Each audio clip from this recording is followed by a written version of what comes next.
Hi ಎಲ್ಲರಿಗೂ ನಮಸ್ಕಾರ. Karnataka food ಕಲ್ಚರ್ಗೆ ಸ್ವಾಗತ. ಇವತ್ತು ನಾವು ಕಡಲೆಕಾಳು ಅಥವಾ ಹಸಿ ಕಡಲೆಕಾಳಿನ ಮಸಾಲ ಮಾಡೋದು ಹೇಗಂತ ನೋಡ್ಕೊಳ್ಳೋಣ. ನಾವು ಏನು ಕಾಂಗ್ರೆಸ್ ಕಡಲೆ ಬೀಜ ಏನು ಮಾಡ್ತೀವಲ್ಲ ಅದೇ ಥರನಾದ ಒಂದು ರೆಸಿಪಿಯನ್ನು ನಾವು ಇವಾಗ ಮಾಡಿ ನೋಡ್ಕೊಳ್ಳೋಣ. ಇವನು ಹಸಿ ಕಡಲೆಕಾಳನ್ನು ಬಿಡಿಸಿಟ್ಕೊತಾ ಇದ್ದೀನಿ, ಫ್ರೆಶ್ ಆಗಿ ತಂದಿರೋದು.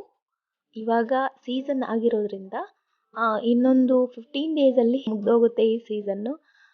ಹಾಗಾಗಿ ಇವಾಗಲೇ ಮಾಡಿಕೊಂಡ್ರೆ ಒಳ್ಳೆಯದು. ಈ ಹಸಿ ಕಡಲೆಕಾಳನ್ನು ಬಿಡಿಸಿಟ್ಕೊಂಡು ಇದಕ್ಕೆ ನಾನು ಒಂದು ಸ್ವಲ್ಪ ಹೆಚ್ಚಿದ ಈರುಳ್ಳಿ ಮತ್ತು ಸೌತೆಕಾಯಿ ಮತ್ತು ಒಂದು ಸ್ವಲ್ಪ ಮೆಣಸಿನ್ಕಾಯಿ, ಕ್ಯಾರೆಟ್ ತುರಿ, ಒಂದು ಸ್ವಲ್ಪ ಕೊತ್ತಂಬರಿ ಸೊಪ್ಪು, ಸ್ವಲ್ಪ ಉಪ್ಪು ಮತ್ತು ಗರಂ ಮಸಾಲ ಅಥವಾ ಚಾಟ್ ಮಸಾಲ, ಹಾಗೆ ನಾನಿಲ್ಲಿ ಚೌಚೌ ಅಂತೀರಿ, ಅದನ್ನು ನಾವು ಖಾರ ಅಂತೀವಿ. ಈ ಚೌಚೌ ಹಾಕ್ಕೊಂಡು ಸ್ವಲ್ಪ ಲಿಂಬೆ ಹಣ್ಣನ್ನು ಮೇಲ್ಗಡೆ ಹಿಂಡ್ಕೊಳ್ಬೇಕು. ಒಂದು ಅರ್ಧ ಲಿಂಬೆ ಹಣ್ಣಾಗುವಷ್ಟು ಲಿಂಬೆ ರಸನ ಹಿಂಡ್ಕೊಂಡು ಇದನ್ನು ನೀಟಾಗಿ ಮಿಕ್ಸ್ ಮಾಡ್ಕೋಬೇಕು. ಮಿಕ್ಸ್ ಮಾಡಿಕೊಂಡ್ರೆ ಇದು ತುಂಬ ಚೆನ್ನಾಗಿರುತ್ತೆ. ನೀವು ಬೇಕಾದರೆ ಕೆಂಪು ಖಾರದ ಅಥವಾ ರೆಡ್ ಚಿಲ್ಲಿ ಪೇಸ್ಟನ್ನು ನೀವು ಯೂಸ್ ಮಾಡ್ಕೊಳ್ಬಹುದು. ಮಾಡಿ ನೋಡಿ. Thank you.